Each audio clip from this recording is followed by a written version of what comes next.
Bien le bonjour, j'espère que vous allez bien. Je vous retrouve pour une nouvelle vidéo, une espèce de sélection où je vais vous présenter les ovnis littéraires, les OLNI que j'ai découvert en ce début d'année 2023. Je l'ai mentionné dans la vidéo qui est sortie mardi. Vous voyez celle-ci, le Medieval Chaos Tag, mon bilan semi-annuel.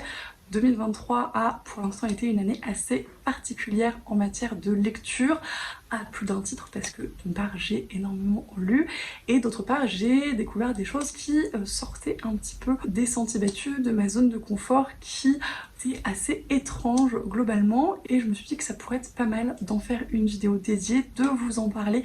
plus précisément. D'autant qu'il y en a exactement 5, donc parfait pour faire une petite vidéo sélection et pour mettre en lumière ces livres qui sortent un petit peu de l'ordinaire. Je ne vais pas épiloguer sans s'étendre, vous avez probablement compris le principe et je vous propose qu'on commence tout de suite. Et on va commencer par celui que j'ai découvert le premier, Piranèse de Susanna Clarke aux éditions Robert Laffont, qui est très joli, que j'ai lu en lecture commune avec Lucie de la chaîne Lucie a lu en début 2023, je ne sais plus quand exactement, mais ça fait un petit peu de temps maintenant, et qui était une lecture très étrange. Mais vous allez me dire, c'est le thème de cette vidéo, puisque on arrive dans une espèce d'énorme palais très bizarre, très vide, avec juste des statues et une architecture un petit peu particulière, et ce personnage de Piranèse qui vit seul, excepté l'autre, qui est le deuxième personnage du récit, et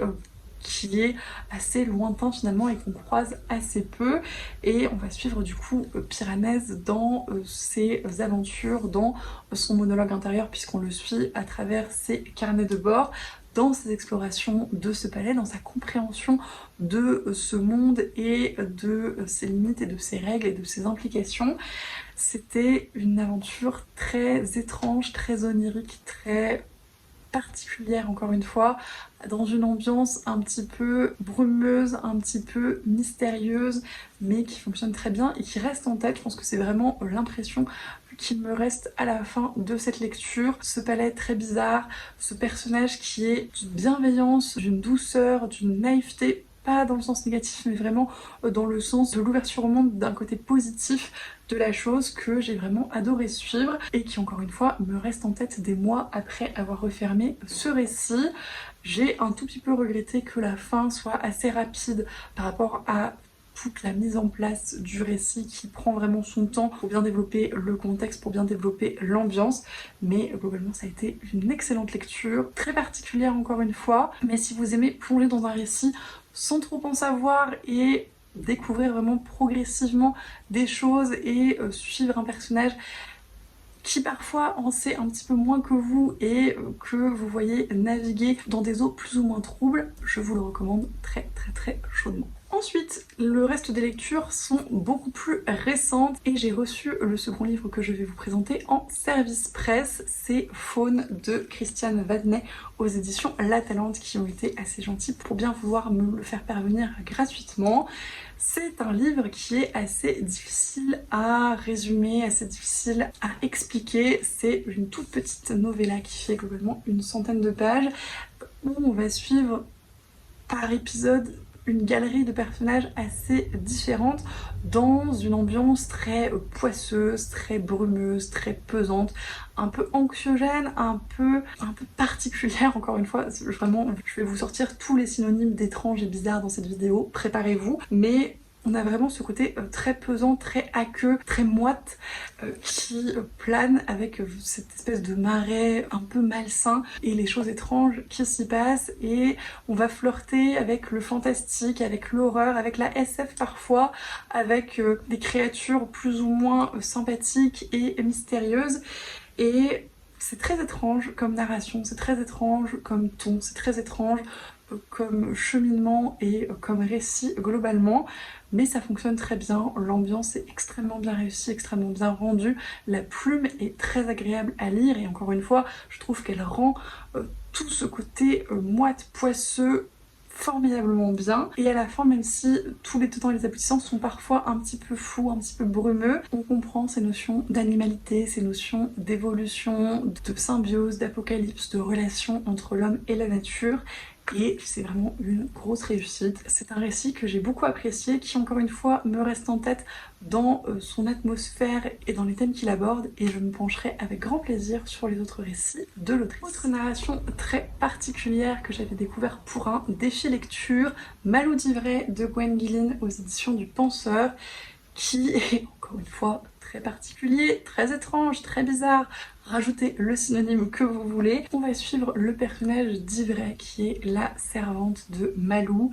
et qui évolue dans un univers où le verbe ou la narration ont une place assez particulière, où il y a des tournures de phrases et des lieux communs qui ont pris corps finalement. Il y a un personnage qui s'appelle On, il y a des expressions qui sont personnifiées, il y a tout un jeu autour des histoires et de ce personnage de On qui vont les histoires, et il y a cette narration qui est très particulière où on va suivre le personnage d'Ivray parfois à la première, parfois à la deuxième, parfois à la troisième personne, avec un narrateur qui est parfois distant, parfois lointain, parfois très en dedans du récit et de l'histoire, et vraiment tout ça se mêle de façon assez perturbante initialement, mais pour finalement rendre une fresque assez passionnante. Ça se lit très très bien, le style est absolument magnifique, il y a plein de passages que j'ai relevés parce que je trouvais que le jeu sur la langue était formidable, et il y a ce côté en plus un petit peu conte twisté qui en reprend des grandes lignes et des partis pris et qui fonctionne excellemment bien également. Voilà, c'est encore un Olni pour toutes ces raisons, et typiquement encore une fois pour cette narration qui est extrêmement bizarre, un peu déroutante, un peu perturbante, mais très efficace et qui raconte quelque chose en elle-même, ce que je trouve absolument passionnant. C'était ma découverte de la maison d'édition du Penseur, et ce sera vraiment pas le dernier livre que je lirai chez eux parce que c'est vraiment très bien travaillé et très intriguant. Je vous en reparlerai probablement. Ensuite, un livre qui est beaucoup plus classique dans sa narration mais qui m'a perturbée à plus d'un titre, L'hypothèse du lézard de Alan Moore et Cindy Kennedy aux éditions ActuSF Graphique, dans leur petite collection de novellas illustrées qui sont à tomber par terre, et déjà ça dans la narration c'est formidable, d'autant que je trouve que les dessins apportent vraiment un plus et la nourrissent et l'exacerbent, donc c'est formidable. C'est un récit de dark fantasy avec des choses assez dures, avec voilà, un parti pris pas fun hein, globalement. Ça démarre assez vite dans le glauque et dans le gore, hein, dans une certaine mesure. Et c'est intéressant puisque la narration et le personnage principal que l'on suit initialement ne va pas forcément être le cœur du récit comme on s'imagine, et c'est quelque chose que j'ai trouvé à la fois surprenant et intéressant. Et d'autre part, dans la deuxième moitié du récit, dans les choses qui se passent que je ne vous spoilerai pas, il y a pas mal de choses assez surprenantes, et si la narration est plus classique que dans Malou d'Ivray typiquement, il y a quand même des choses dans la façon dont c'est raconté qui sortent de l'ordinaire et que j'ai beaucoup apprécié. C'est probablement le plus classique des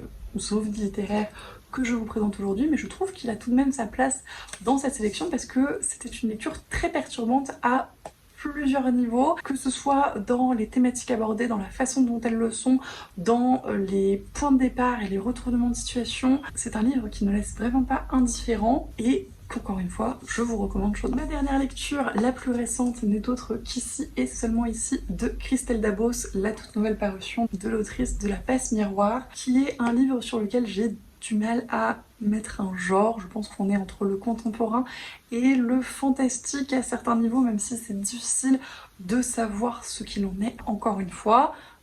perturbant, étrange, mystérieux, bizarre, tout ce que vous voulez. C'est un livre où on va suivre plusieurs points de vue de collégiens et globalement leur vie dans un collège au cours de l'année et comment ils vont évoluer dans les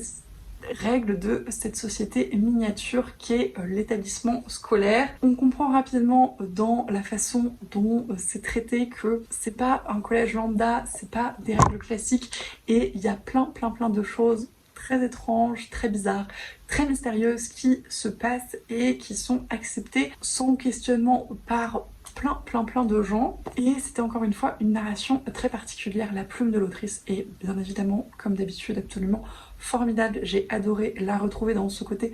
un petit peu plus contemporain quand même, mais qui fonctionne extrêmement bien et qui a toujours ce twist formidable. et avec tous les points de vue que l'on suit et qui s'entremêlent et qui permettent vraiment de créer cette image en 3 dimensions et bien définie de ce lieu avec vraiment tous ses tenants et ses aboutissants et la façon dont ils évoluent indépendamment et ensemble. C'est encore une fois un récit très particulier, très déroutant à plein de niveaux. Je pense qu'il y a certaines choses que je n'ai pas forcément complètement saisies et appréhendées. Néanmoins, c'est un récit qui je pense se relie très facilement également et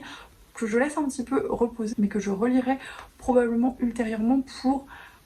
un petit peu parfaire mon analyse et ma compréhension de tout ça. En tout cas, c'était absolument passionnant. Ça se lit très bien, ça se lit tout seul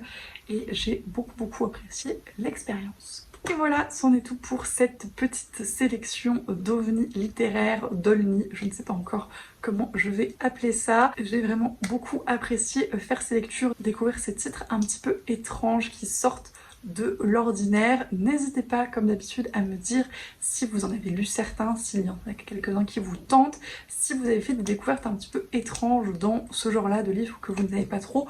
comme un classique qui vous a dérouté par certaines caractéristiques ou dans l'ensemble, je ne sais pas. Je suis toujours très friande de vos recommandations. Je vous remercie, comme d'habitude, pour tous vos commentaires, tous vos messages, tous vos retours, tous nos échanges. C'est toujours un plaisir. Je vous souhaite bien évidemment d'excellentes lectures et je vous dis à la prochaine.